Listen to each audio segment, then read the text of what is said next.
Welcome to Embedded. I am Alicia White, alongside Christopher White. Our guest this week is Ralph Hempel, and we're going to talk about engineering and toys. Hi, Ralph. Welcome. Hi, how are you guys doing? Good. Better now that the computers are behaving. Oh, I know. Could you tell us about yourself as if we met at, Electronica? Sure. Hi, my name's Ralph Hempel. I've been doing embedded systems for about 40 years now, and I've programmed on everything from punch card-based computers to HP calculators to micros to embedded Linux systems. But my favorite thing to program is M4 and lower class MCUs. I led the firmware development team at the Lego Group for the last 7 years. And we developed the latest generation of Lego Mindstorms, as well as all the PoweredUp components. So that's all the recent Technic and Train electronic elements. And now I'm back in North America at Edwards Fire and Safety as a staff firmware engineer. So it's been a fun ride. Well, I want to ask about your career and your time at Lego and all kinds of questions. But first, we're going to do lightning round. Are you ready? I am ready. Most underappreciated Lego piece. Oh, here we go. Most underappreciated Lego piece. I would say, my goodness, now you're really stuck with me now here, because that wasn't on the list, you guys. There's so many parts, but are not limited to. Are not limited to. Oh, okay, thanks. I didn't read the fine print, obviously. On most underappreciated Lego piece, I would have to say the Hasson pin. It's not actually called the Hasson pin, but it's actually a right-angled Lego Technic connector that was used for joining beams together. And now, of course, the Lego Group has actual square frames or rectangular frames that make that a whole lot easier. But there's a really fun fan story about how that part came together, which we might get into later on in the call. When someone finds out what you do, what question do they always ask you? Oh, that must be so cool. Can I get some Lego? And yeah, that's it. No, but it's actually kind of fun at parties. It's like, what? You worked at the Lego Group? Yeah. Oh, that's cool. Where in the States were you? And I'm like, no, it's a Danish company. I was based in Billund in Denmark. So that's always kind of fun to just get around that. And then, of course, that's much more interesting than saying, I program embedded systems. That's computers you can't see, like in your microwave oven or in your engine controller unit. We write software for things that aren't computers. Yeah, that's my usual answer. Yeah, that's a real buzzkill. Lego Group, that's an awesome. Yeah. Favorite course you took in your academic career? Favorite course? Actually, that's a great question. So in high school, it actually wasn't a university course. It was a high school course. And in Canada, we have an algebra and functions and relations and calculus course in what was grade 13. We don't do that anymore here either. And at our school at Jarvis Collegiate in Toronto, we had two excellent math teachers, and they taught a course called Triple Math. So instead of having all of those three courses with three different teachers, they actually made their own textbook, and we had all of those courses with one teacher for the whole morning, with usually a one-course break in the morning. That sounds really brutal, but it was the best preparation I had for university. I didn't see anything new in math until kind of the second half of second year. So I'm really grateful for those teachers. Speaking of university, oh God, have you gotten bitten by a goose? Are you still afraid of geese, and are the geese afraid of you? You've done a little bit of background work on the University of Waterloo.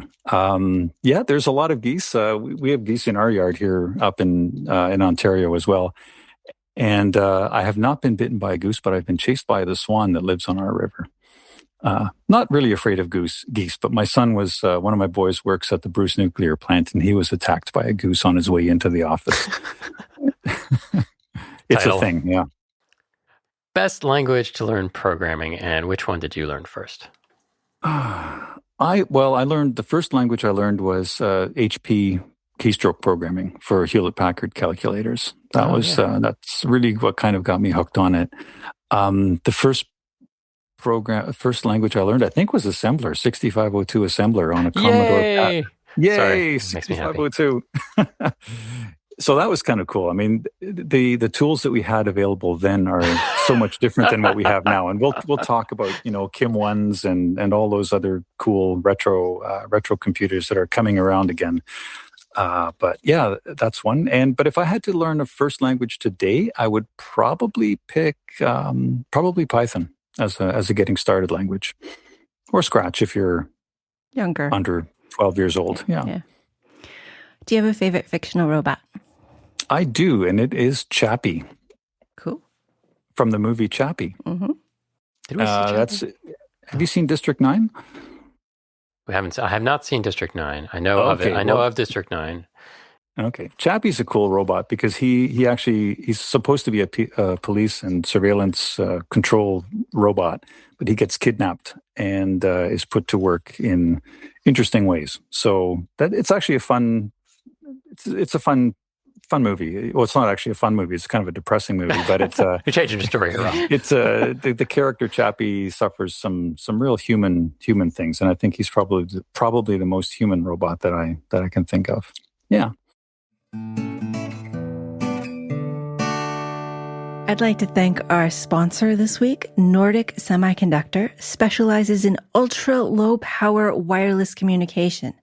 They have a wide technology portfolio, including Bluetooth low energy audio, Bluetooth mesh, Thread, Matter, cellular IoT, and Wi-Fi. They have thousands of customers worldwide with 40% market share in Bluetooth low energy. They have nearly 2 million system on a chips produced every day. Sounds like a system that you can't go wrong with. So please check out nordicsemi.com. And if you would like to win one of the Power Profiling Kit 2s that our sponsor is so generously handing out, please send us an email that is show@embedded.fm and tell us what your favorite PPK2 feature or spec is. Again, thank you to Nordic for sponsoring this week's show. Okay, moving out of lightning round. So I remember Lego Mindstorms coming out like 20 years ago? More, sorry. 25? I'm 25. This year would have been the 25th anniversary. Yeah. I remember getting the first version of it. And it was really cool. And we were out of school. So you mostly played with it, I think. Yes.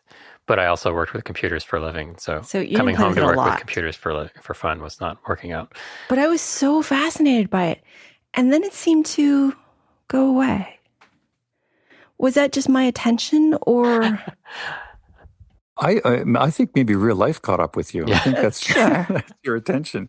No, actually, the Lego Mindstorms brand has been up and running for the last 25 years. This year, I think the Lego Group retired it or officially discontinued Mindstorms. So you would have been familiar with the RCX. That's the yellow brick way back when. Yeah.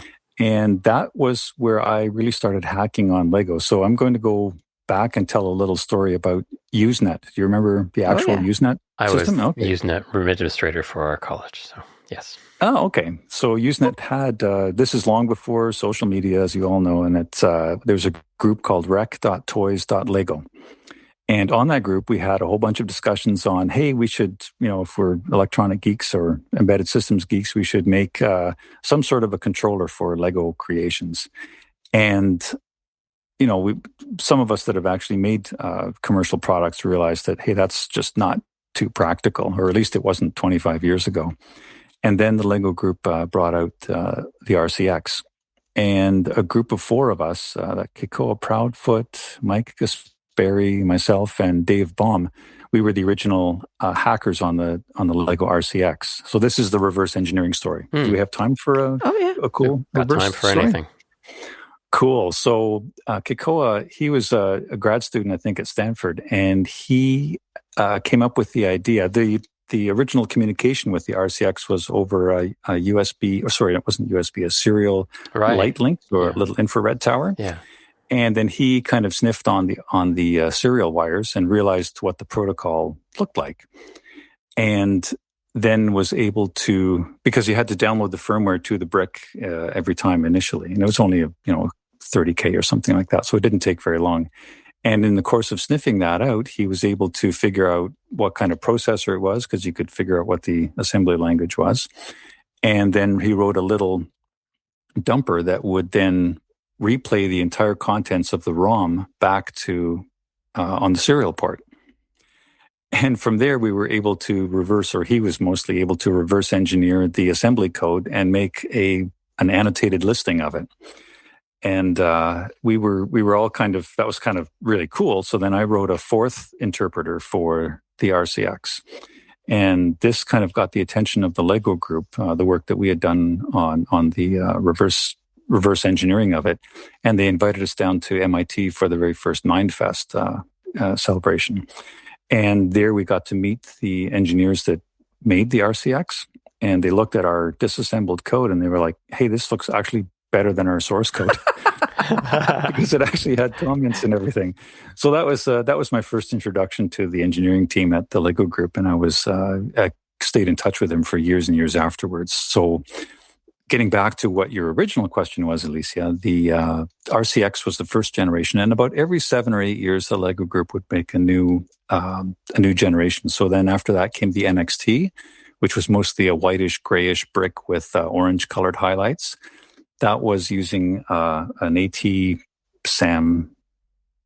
Micro, SAM21 or something like that. And then the next generation was the NXT, and that was the full-blown Linux. So that was a TI AM335, I think, based unit. And then the most recent generation we're back to STM32F413. So that's the most recent Mindstorms that was released, I think, in late 2018 or early 2019. When you were doing this at disassembly, was that when you were also working at a company for like safety and fire suppressant and? Yes. Yeah. How was it different to be thinking about toys versus important products?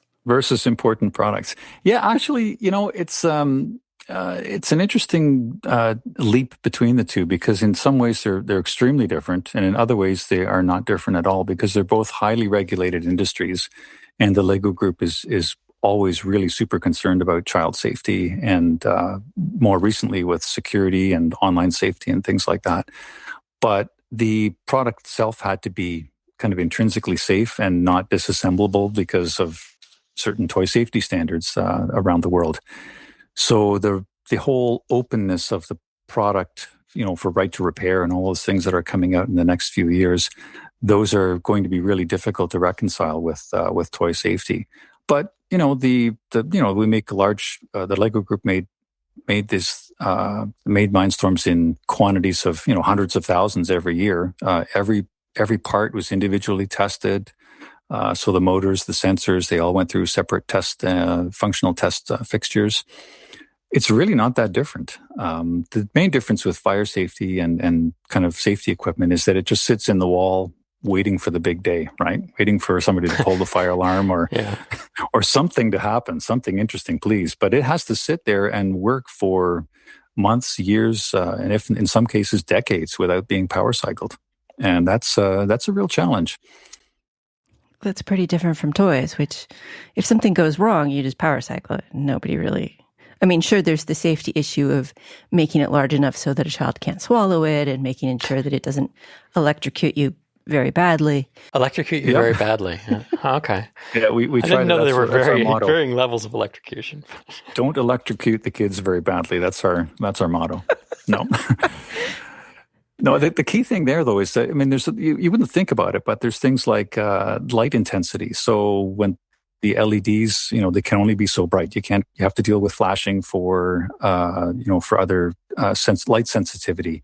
You've got to deal with heat on the batteries when you're driving a lot of motors in stall mode so that the batteries don't get overheated. So there's a lot of stuff that you wouldn't think would be relevant, but it really is. You listed processors that are off-the-shelf processors. You didn't do custom chips? Earlier generations would have done custom chips, so they would be ROM masked. The RCX was an H8300 from Hitachi, I think, and that was a masked ROM part. After that, the parts were mostly firmware updatable. But yeah, no custom parts. Those are generally way more expensive to produce, and the quantities that were, the overall lifetime quantities, that just didn't justify the cost or the risk. I worked at Leapfrog where we made custom chips, but we used the same chip for multiple product lines, and that worked out well. Right. So yes, masked ROM, and then there was a time when masked ROM was a little cheaper, and then all of these chips came out with Flash, and firmware update was just so nice. Oh, I know. I'll tell you a funny story about firmware updates. So when I first started in the fire alarm industry, the signature panel that the Edwards group was making was you had not masked EEPROMs in them. So you remember the old windowed EEPROMs that you had to stick into an eraser or the sun if you didn't have an eraser with you. Or you were just by accident trying to erase your system without knowing it. Yeah, that happens too. So the trick there is that you can't just, you could send a technician there with, and this is like literally 35, 40 years ago, you could send a technician onto the site with the files and everything, but on a 300 baud modem, it would take forever to send the files down. So at some points, we were actually putting people on airplanes with a sleeve full of EEPROM devices that you could literally pull the old ones out of the fire alarm and put the new ones in.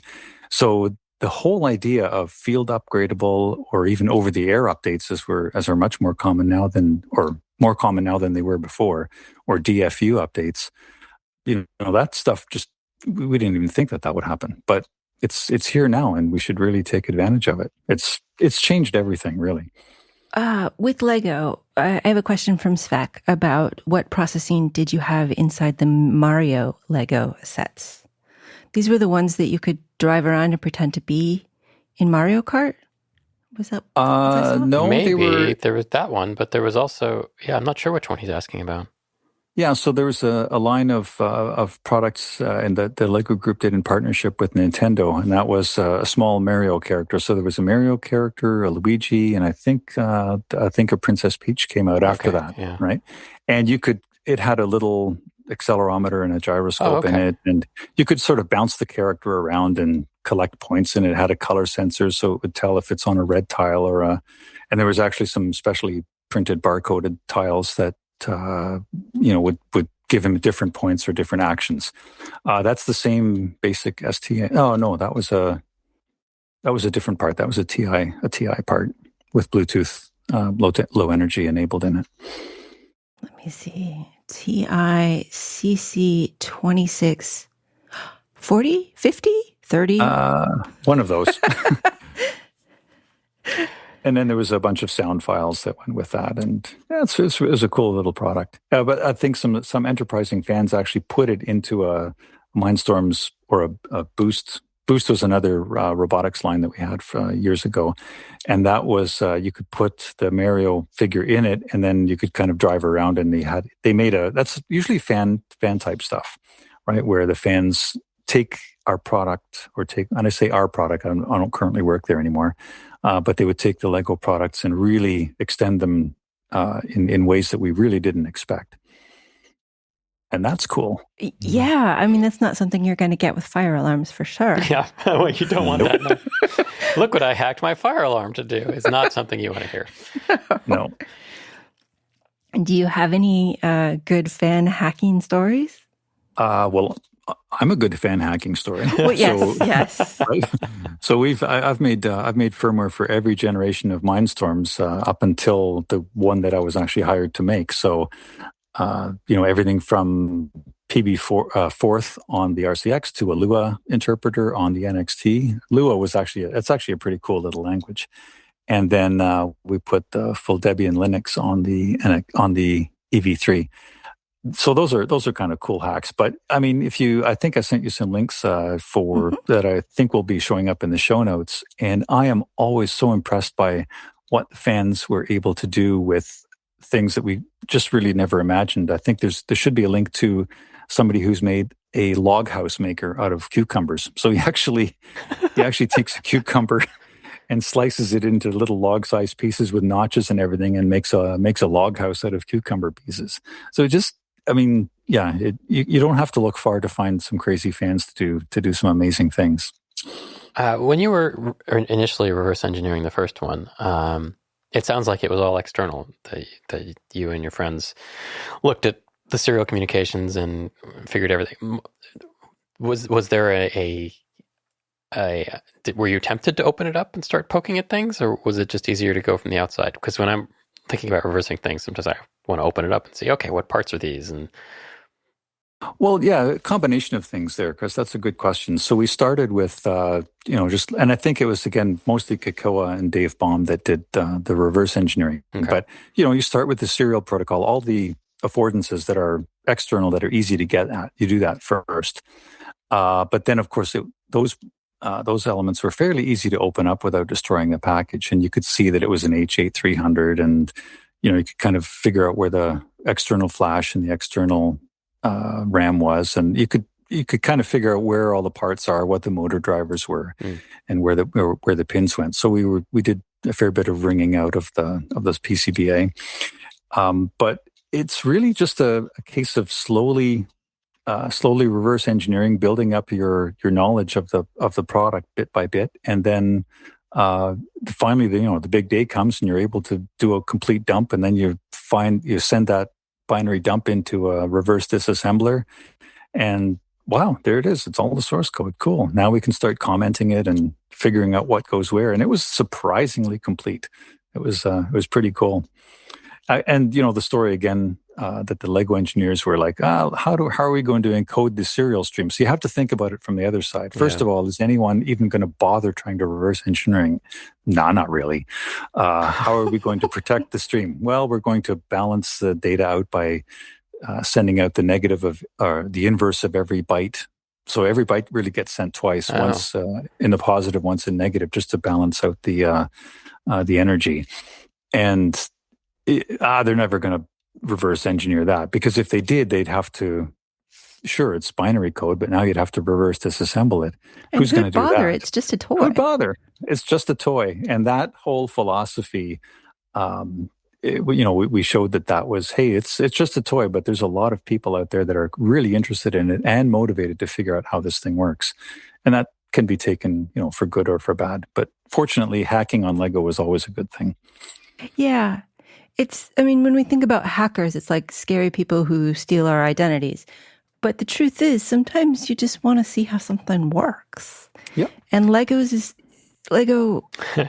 such a good place to play with that.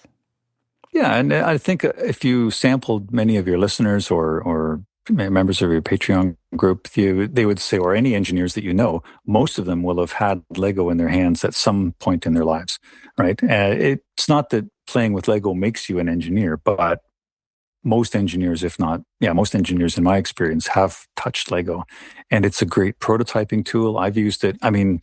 The pop filter for my microphone here, that's actually a Lego frame with some 3M sanding paper in between it, just to sort of even out the air bursts. So we use it for all kinds of things around the house.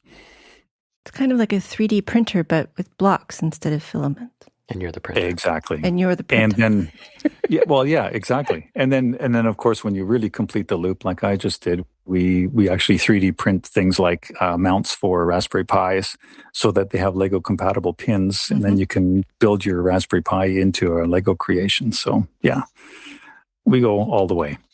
You worked with Damien of MicroPython. How did that come about, and where did it go?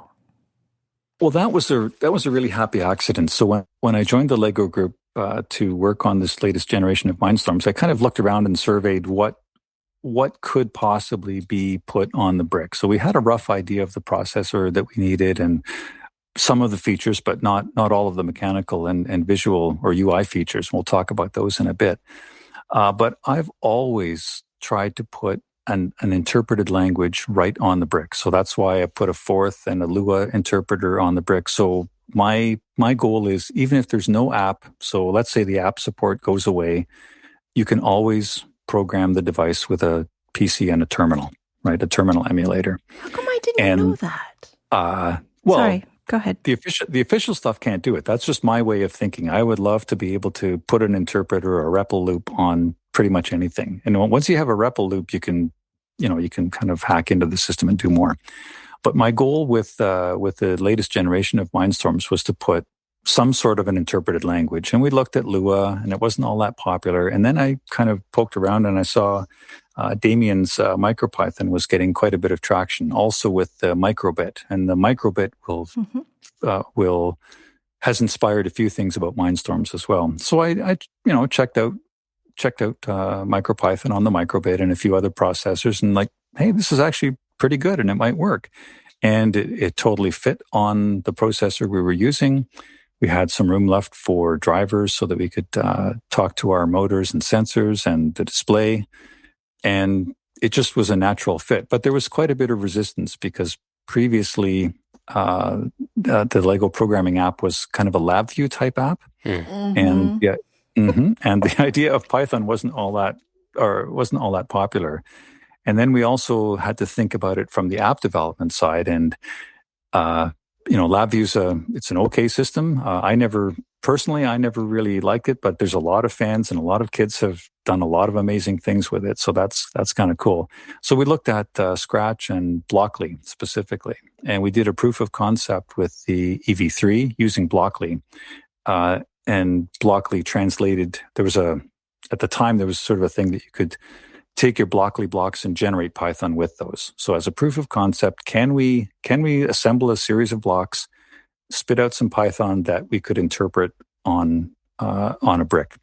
And once we had that proof of concept done, it was like, let's go full steam ahead. And Python was then the language of choice. And then I talked to Damien, just to kind of make sure how would he feel about that being in our product, and he was really cool with it.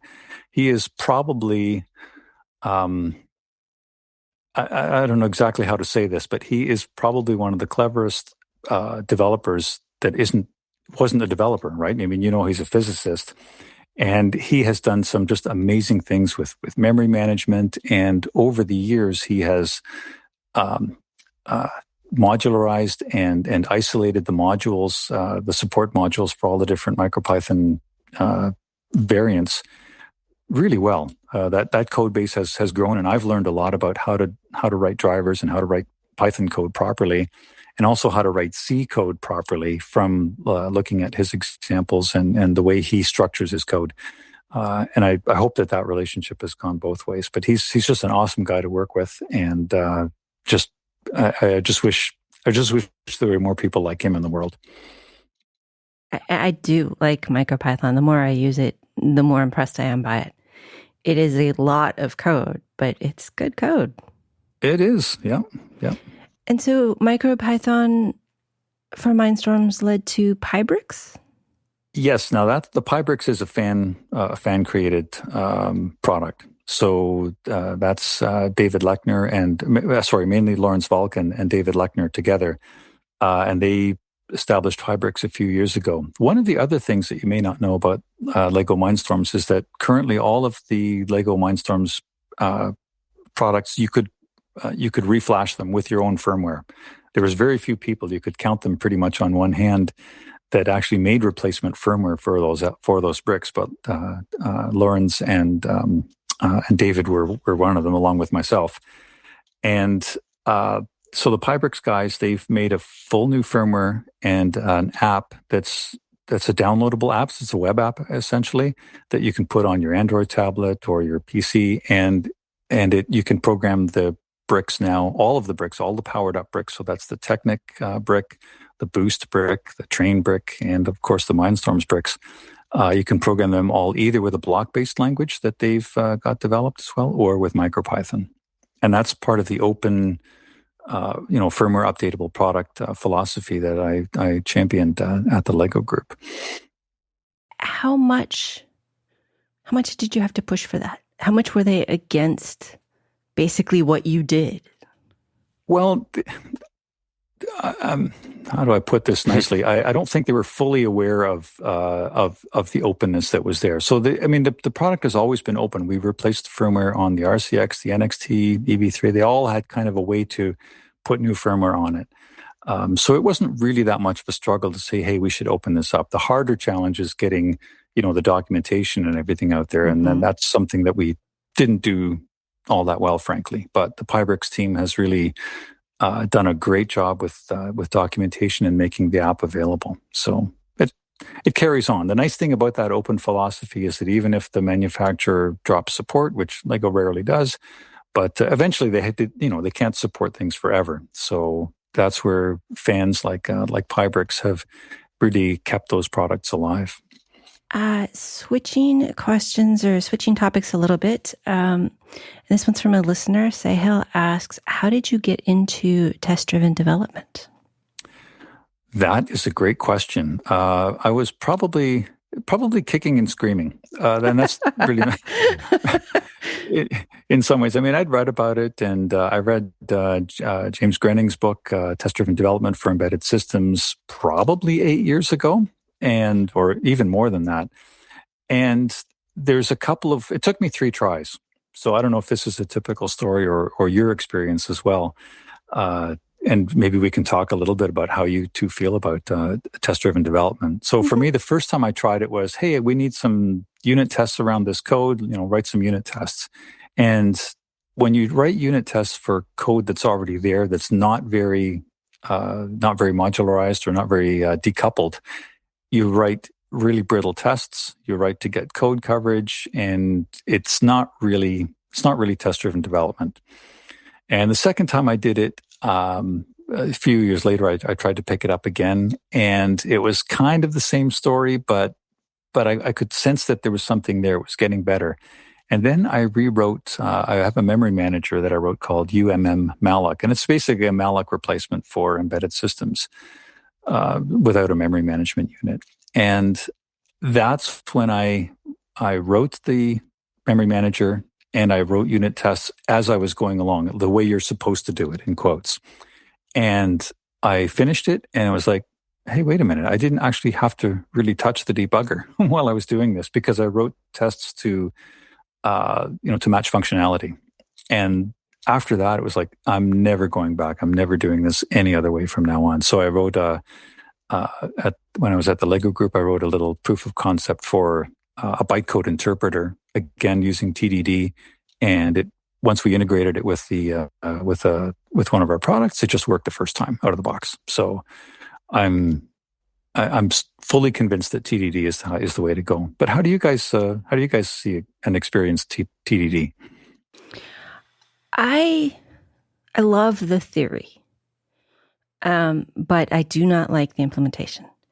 The whole CPPU test, the way the MOCs work, it doesn't really work for me. When I'm bringing up a flash driver, none of those things help me. It's the code on top of that. Yep. And that I tend to do more in a sandbox way, where I don't necessarily have the CPPU driving it. I just have a series of tests I can run, and I do it in a less formal manner.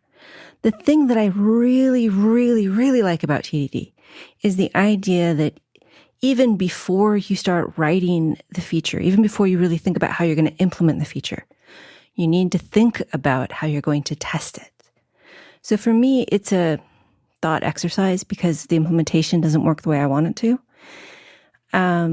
But I think as a thought exercise of how am I going to test this before how am I going to implement it is just the way it should be. Waiting to think about how you're going to test it until after you've implemented it is going to lead to bugs. Yes, absolutely. So and Chris, do you have any thoughts on this as well? I have different thoughts. One is just practical. We're both consultants, and so we tend to be hired guns to come in and do something for some company. Usually they're very small companies. Usually they're in a hurry. Usually they don't enjoy paying a lot of money for things. And they don't like to see things they can't use right away. Or their code is already in some state. Or, interesting So state. it's very difficult for us to come in and apply TDD principles in those situations. I'm thinking of a project I'm doing right now. They want a demo sometime early next year. And they want some certain firmware features to work. And I'm building on top of a vendor's chip library with their drivers and things. And so it for me to sit down and say, okay, I'm going to do this in a TDD way, I don't actually even know what that means. I know what TDD is. I've read the book, but I don't know what that means in the context of a project like this, because I am not writing isolated code that I can test easily. And you're bringing up a driver of hardware. Right. I don't want to write MOCs for their hardware because I can't even see that deeply necessarily into their... There's a lot of complexity. But when you say things like, okay, I have this memory manager, or I have, a module or a piece of functionality, that's where I think it makes a lot of sense. And you can do that.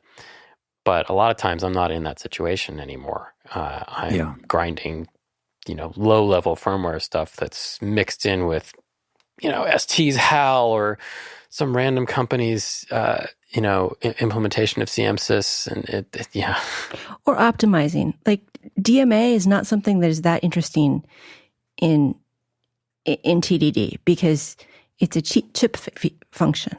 Yeah. So I just get confused by how do I apply this, and I end up going back to my old ways. But when I do have isolated functionality, and this was some of the stuff I did at Fitbit, where I was like, okay, this is the graphics library. It does mathematical transformations of stuff. I can put tests around this, and I did do that.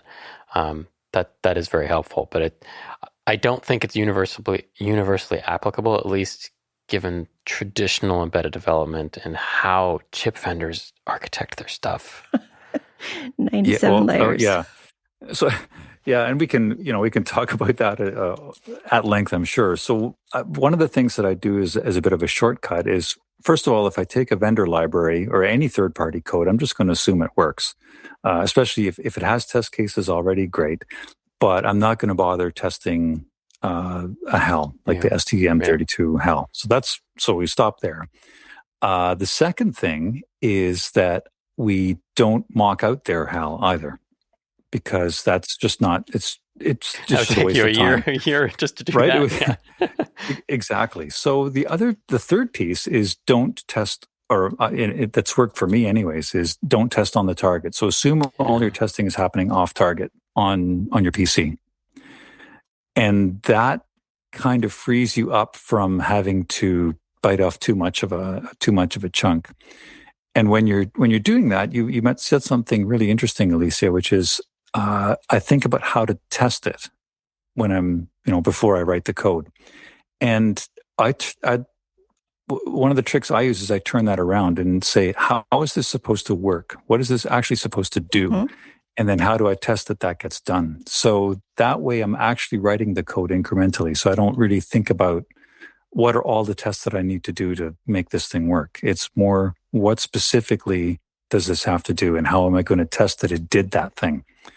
And we can probably shouldn't talk a whole lot more about that, but it's an interesting topic. And once you get your brain around, making sure that you can test off target and then leave all the stuff that's thousands of developers use and just assume that it works, that kind of frees you up to work on the interesting part. But Chris, when you're talking about a code base that's already there, and your client doesn't want to spend a lot of money and they don't want to have a lot of additional tests, then you're kind of stuck to do it that way. And a lot of this stuff, like if I take it off target, there isn't anything. Sometimes it's a driver and I'm moving a buffer from this driver to another driver, and it's, okay. Yep. And the question is, how fast can you do that? It's a DMA and 8 lines of code once you figure out how to do it. And the tough part is figuring out how to do it, not that you're writing a lot of code. Exactly. Yeah. So I think we're agreed that TDD isn't for the whole project, and it works in certain areas. But one other thing is that once you have a code base with TDD already baked in, then your newer developers are more confident making changes because they can just literally run the green test and hopefully everything works. And those should be tests that are run, on check-ins and things like that.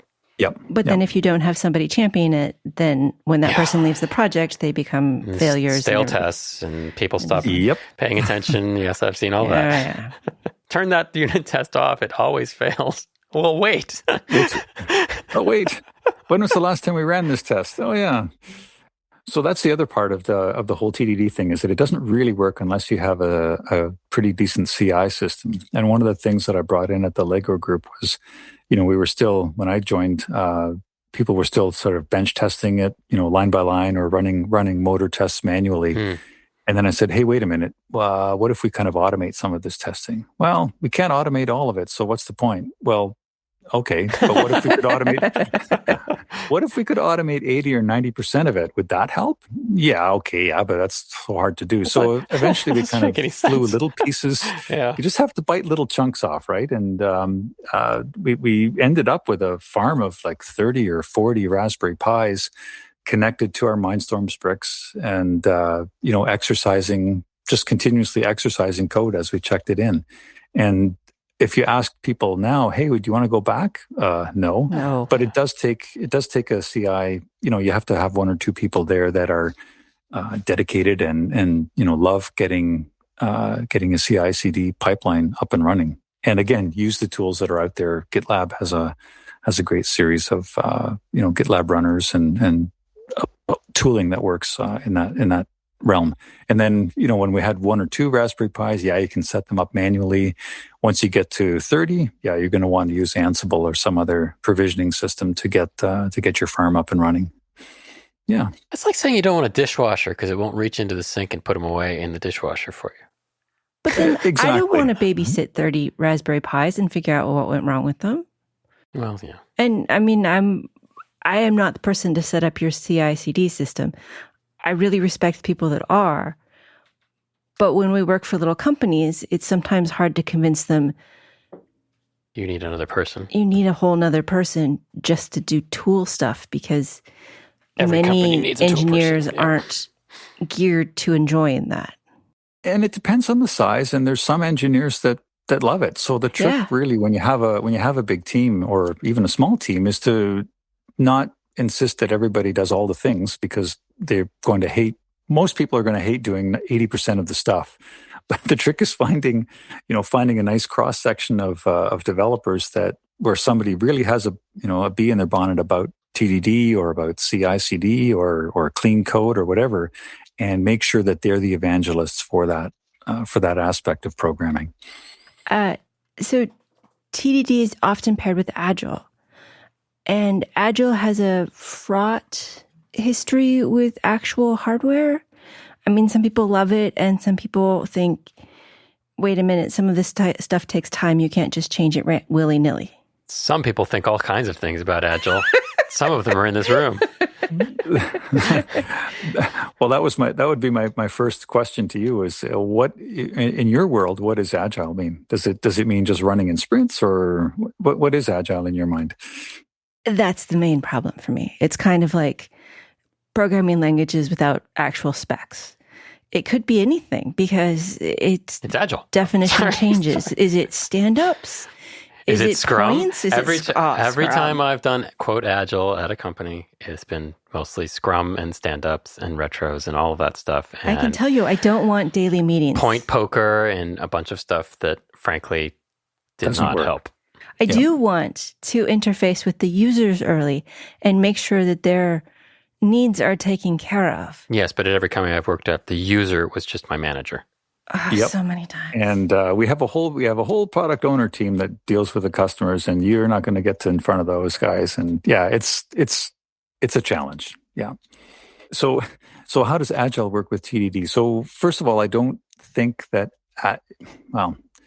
in my mind, I haven't seen Agile work really well in a lot of places. I've been in one project, my last project that I worked at the Lego Group, where we had, it might have just been an amazing team where things just kind of clicked. I had a project manager that was really good with the upward communication and with all that sort of stakeholder management stuff, because I tend to say no a lot and I'm not good at it. And I kind of handled the technical side of things. And then we had a complete cross-functional team. So we had some electronics, we had board layout, we had BOM specialists for, when I say BOM, bill of materials, not actual BOM. And then we had, the whole procurement interface, and then the firmware and production equipment. So it was really cross-functional. And as you know, in the life of an embedded product, You're going to be heavy up front with electronics and board layout and bill of materials and procurement. And then we have firmware. And then once that's all up and running, you might get your dev boards in and you have to integrate. And then eventually you have to put it on production equipment. And we took advantage of the kind of cyclical nature of that, so that while the hardware guys were sorting stuff out, we were writing the system or the firmware off target without an actual HAL, right? So the whole life cycle of, boot time and heartbeats and task management and all that stuff, that happened off target, so that when we got hardware, we just had to make sure that and we used the Nucleo development boards, of course. So those are, you can get most of your stuff working on a dev board. When the real hardware came in, it generally took a day, maybe 2 days sometimes, to get it up and running. We had exactly one flipped wire, one pair of wires that were the wrong way, RX and TX, of course, on a UART. Well, you never get that right the first time, so that's no. But fortunately, out of I think 6 boards, we only got it wrong on one board. But it wasn't RX TX, it was the wrong UART port. But anyways, we got that sorted out. And so you take advantage of those cycles. And how does this tie in with Agile? Well, over the course of the 6 or 8 months we worked on this, we could kind of come together for a 2-week sprint and say, hey, what's the most important thing that we have to accomplish as a team in this 2-week sprint? And setting sprint goals. Martin Dahlman has a great book on agile development using sprint goals, and that he feels that sprint goals are one of the most important things. If you can't state what your most important thing to do is as a team, then it's really hard to use Agile effectively. But again, that worked for me and my team on that project, but it's not everywhere, especially if you're trying to push Agile into a waterfall world, right? Because then you're just doing Agile ceremonies. Yeah. It's not really Agile circus, I guess you could call it, right? Yeah. Yes. It's not really Agile, and Agile isn't, let's make all the changes at the end, and it's not that either. There's definitely some planning that has to happen. But what Martin says is make humble plans, plan better later. Does that make sense? Yeah, that makes sense.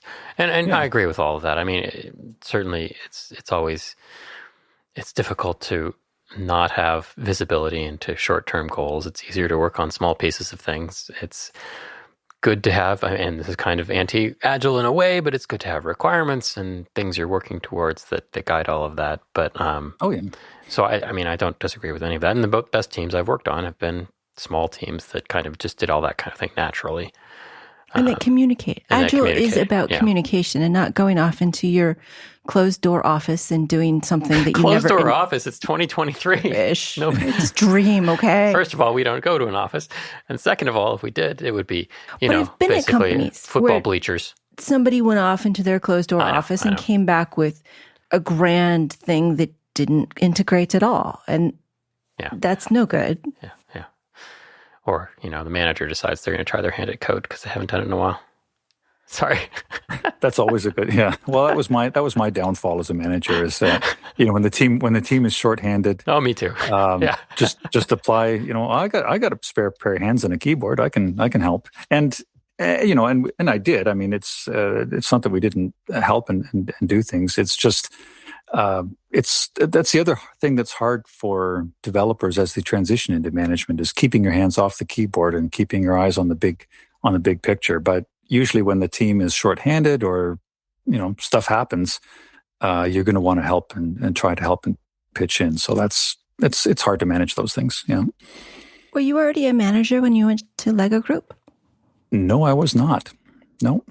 So that was I'd been around managers, and I've been a lead developer and heading up root causing teams for when problems really hit the fan and customers are ready to pull the panel out of the wall. That's when I would kind of go in and kind of do root cause analysis. So I'm aware and I knew how to handle a reasonably sized team, but this was the first time I'd been in a formal organization with leadership teams and all of that. But the surprise for me was, hey, senior manager at Lego, you walk into the office the first day. So where's my office? And right here next to the PA. And it's it's just everything was open. So there's very, very few closed offices at the Lego group anywhere. And I know people have strong opinions about that. In some environments it works, and there's other days when we just worked from home because you needed to get work done. So that was a little bit of COVID was an interesting time for us, for sure. You were able to get quite a bit of work done at home, and then there was some, hey, wait a minute, why are people also effective at home as they are in the office? And I'm sure there's a lot of debate going on around that today.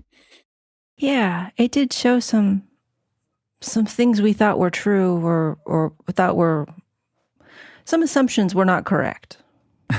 Yeah, well, people have a lot of investment in real estate, so. Yes, they do. What advice would you want to go back and give yourself as you became a manager and from a tech lead? Oh, yeah.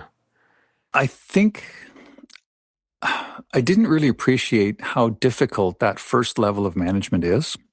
So the interface between, your team or an extended team and the director level and higher levels is you're really stuck. Your team is counting on you to kind of run interference for them and get resources. But in most corporate structures, you've also got, fixed budgets and, allocation cycles and all of that stuff. So it's a tough job.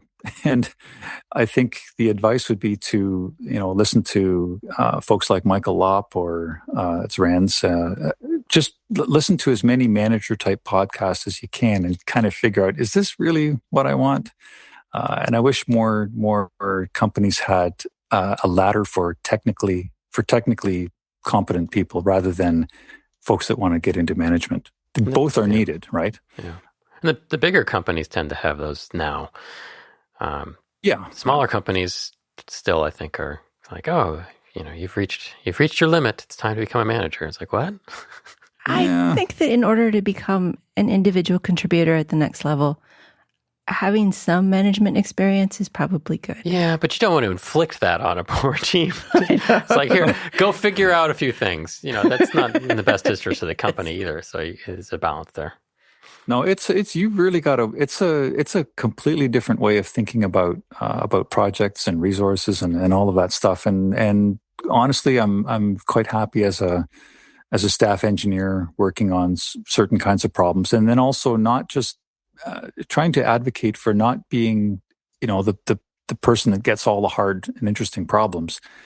Trying to bring on juniors while you're doing your root cause analysis so that they can kind of learn from it, because it's no good as a tech lead to be an additive effect. You want to be a multiplier. So that means getting your knowledge and your wisdom and any mentoring that you can do out into your organization rather than, because nobody reads documentation. There's no sense, writing down your after actions, and because nobody reads that stuff. It's much, much more effective to be working shoulder to shoulder with somebody who knows what they're doing. And then also to, ask other people for, hey, what would you do in this situation? What's your next step? So that's what, if I was, working together with somebody who is less experienced, it's okay. Here's what we know.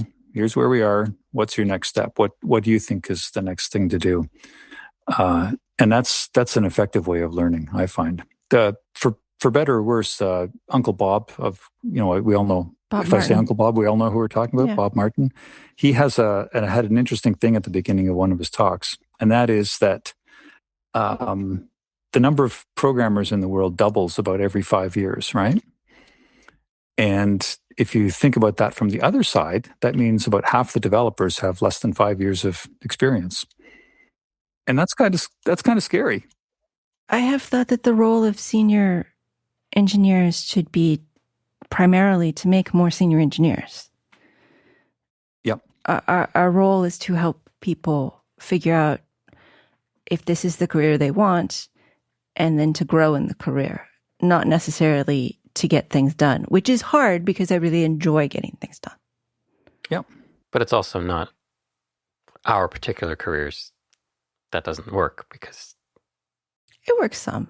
Okay. Well, you do outside mentoring and stuff. I do outside mentoring. And even in some of the gigs I have, I do manage to structure it so I have somebody to play with. But they aren't necessarily people who are becoming senior engineers. They're people who are learning about embedded systems on the side.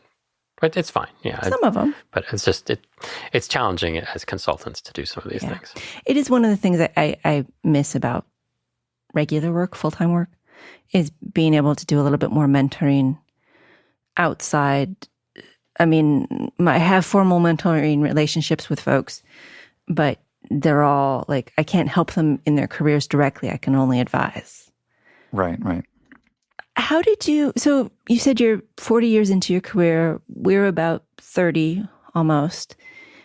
And sometimes it's exhausting. How do you stay engaged? Well, we've both been fighting burnout. I just thought you were asking the question for me.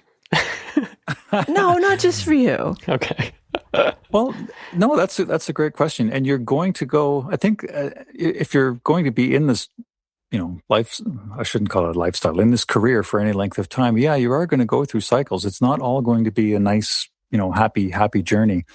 Try to keep learning, right? So one of your previous guests, try to learn in your adjacent field. So, if you're interested in how things work, you maybe want to get a 3D printer and try to figure out, how can you optimize that kind of thing. So try to always be continuously learning. Watch what the cool kids are doing. So I learned on VI. So I have all those VI keystrokes are in my fingertips, and I don't. I was very reluctant to give it up. And then I saw somebody using VS Code, and it's like, hey, wow, this is pretty cool. And before that, even there was like, oh, you got to get into Docker because that's really awesome. I'm like, I don't need Docker. I've got VirtualBox or some other VM systems that we were using. And now for embedded systems, I use Docker and VS Code, so I can just spin up a Docker instance with GCC and Sphinx and Python and all the stuff that I need for embedded development. I put the host GDB interface, so the ST-Link, if I'm using that, or Sega or whatever, run that on the host machine, and then connect from the Docker machine to the debugger, to the GDB backend over a port, and hey, bingo, all of a sudden I'm using VS Code as an IDE. And that's just cool. So I guess the real way to fight burnout is to keep doing interesting things, find cool people to talk to, and always hang around the younger developers because they're bringing in new ideas all the time. And it's just a cool way to stay engaged. What are your preferred ways to learn things? That's kind of a question that I had for you as well, right? Which is, would you prefer to learn at a conference? Do you want to do kind of individual learning or learn as a group with a team? And for me, it's when I need to learn how to do something, I kind of go into it sort of shallow depth and just kind of get things done. So a little bit more cookbook style. So I'll find a decent web tutorial and follow that for a while. And then at a certain point, you have to kind of decide to either dive in or just stay on the surface, right? And when I do want to dive in, then I'll just take the time. I'll book out a half a day or something like that, just so you don't get overly burned out, and just really deep dive and learn the stuff that I need to learn. But before I do that, I kind of write out a list of here's the things that I want to accomplish with this new tool or with this new idea, and then try to apply it right away. Does that make sense? Yeah. The way that I prefer to learn is to snooker people to come onto the podcast and talk to me about what it is I want to learn about. So that's been pretty nice, actually. And you've had some awesome guests in the past. I've really enjoyed looking at or listening to some of the back issues of the Embedded podcast. Thank you. It depends on what I want to learn. I've been in a multi-year obsession with origami, so that continues, and I go in different directions, and then I go back to the curves that I like, and I don't have a purpose for that. And that sometimes is the hardest part about learning, is when I don't have a goal. my problem with the work you did with reverse engineering is that I would have gotten partway into it and then I would have looked around and said, oh, wait, I can't bill for this and it isn't helping anyone. And then I would talk myself out of it. And Yeah. I know I need to do silly things. Silly things are fun. Silly things keep you engaged. But I'm not great at giving myself that permission. With origami, I can say, well, it's mathy and you're using computers and you can use your hands and it keeps you away from screens, which if you look at all of those together, that can't all be true.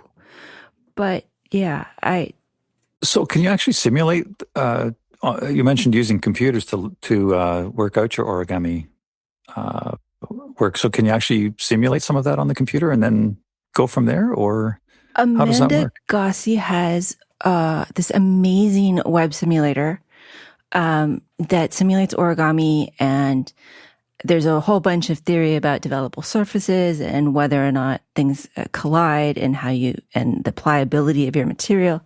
So her web simulator is just fantastic. I think it's origamisimulator.com. When I do math, it's usually in Python making patterns that I can then repeat, usually slightly changing. So if I want to get an ocean wave, I can do a big C and then a C that's a little less and then a C that has less, but a few more like sine waves at the end. And then I can end up with a 3D curvy wave that is singular. Boy, is that not a great description. But Well, I hope we'll add that to the show notes then, because I think that sounds like an interesting thing to look at, an interesting rabbit hole to go down for a little while. it is, and I have learned quite a bit about Python and SVG and plotting things and how snails actually evolved. It's been fun. But you can't bill for that. But I can't bill for that. No. But so that's the trick there, I think, is just sort of disconnecting from, the billable hours and making sure that your hobby / obsession doesn't go crazy. But just if I could share a last story is I've kind of, when I was a kid, I was into kind of model trains, or my dad was anyways. And I always looked at this Märklin, which is a German brand of trains, a Z scale, which is like 1 to 220. They're tiny, tiny little trains. Yeah. Anyways, I finally found one and bought a kind of a done table that was all, it was years and years old. And I needed to upgrade it. So then I thought, hey, this is a good opportunity to learn about Arduinos. And built a little Arduino controller for it, little pulse width modulators for the different track sections so I could run the trains at different speeds. Totally not billable, but today I'll be working on a little Arduino tool that I can use for testing certain aspects of a fire alarm system. So you never know. Things just come around, and I think learning adjacent, like just a little bit off of where your day-to-day work is, and sometimes that sneaks back in and makes you more productive, or makes you something that you can, or gets you something that you can bill for. You just never know. It's never really wasted. I mean, no.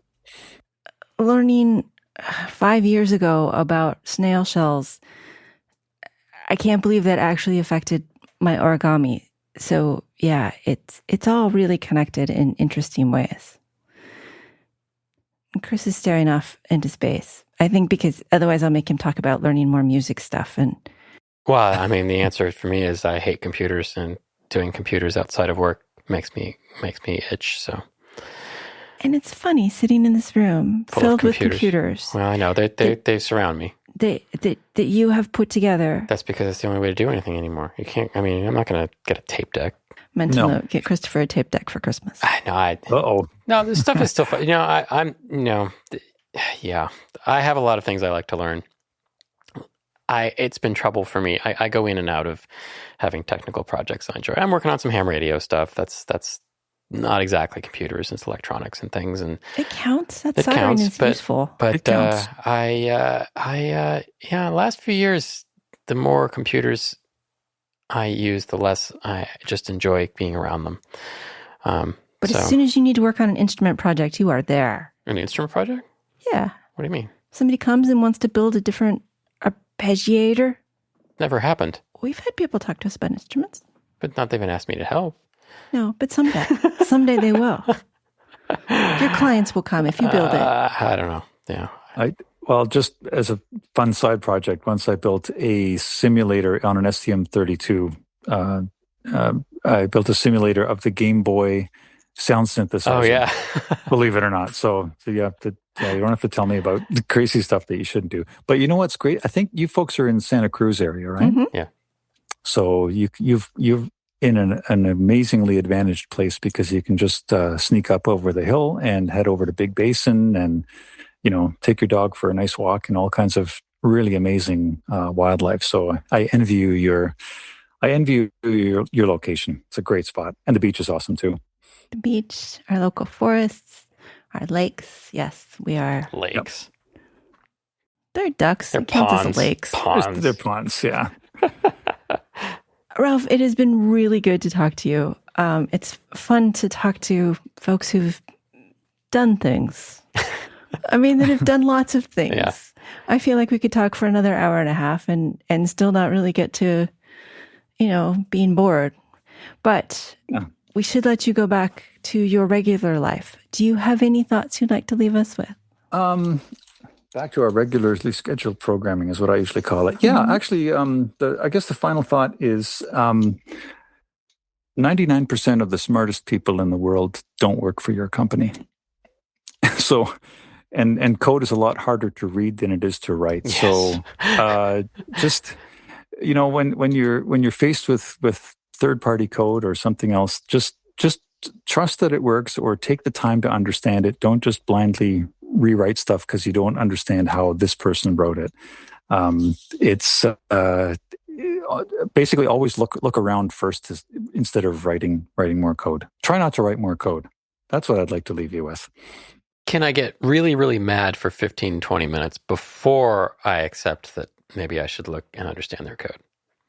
Yep. Okay, good. Absolutely. Good. Absolutely. Right. No, get frustrated and then time box rewriting, but just don't rewrite. I'm not going to rewrite anything. Don't succumb to the temptation of rewriting code. That's my biggest advice right now. Well, more comments. That's all. It's just more comments. Our guest has been Ralph Hempel, formerly Senior Manager of Firmware for Product Technology at Lego Group, currently Firmware Staff Engineer at Edwards Safety. Thanks, Ralph. Thanks for having me. It's been a real pleasure talking to you. Thank you to Christopher for producing and co-hosting. Thank you to our Patreon listener Slack group for their questions. Thank you to Nordic for sponsoring the show. And thank you for listening. You can always contact us at show@embedded.fm or hit the contact link on Embedded FM. And our quote this week is from James May. Someone once told me that I was 12 inside. The only thing 12-year-olds crave is more Lego. Lego's fun. It's therapeutic. It's a beautiful sensation when you click the pieces together.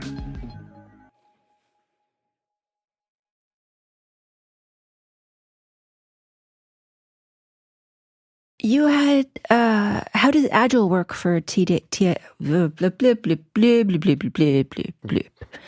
Am I supposed to cut that? I hope so. Yeah, cut that. But knowing you put it back in at the end or something. Well, now you've told me.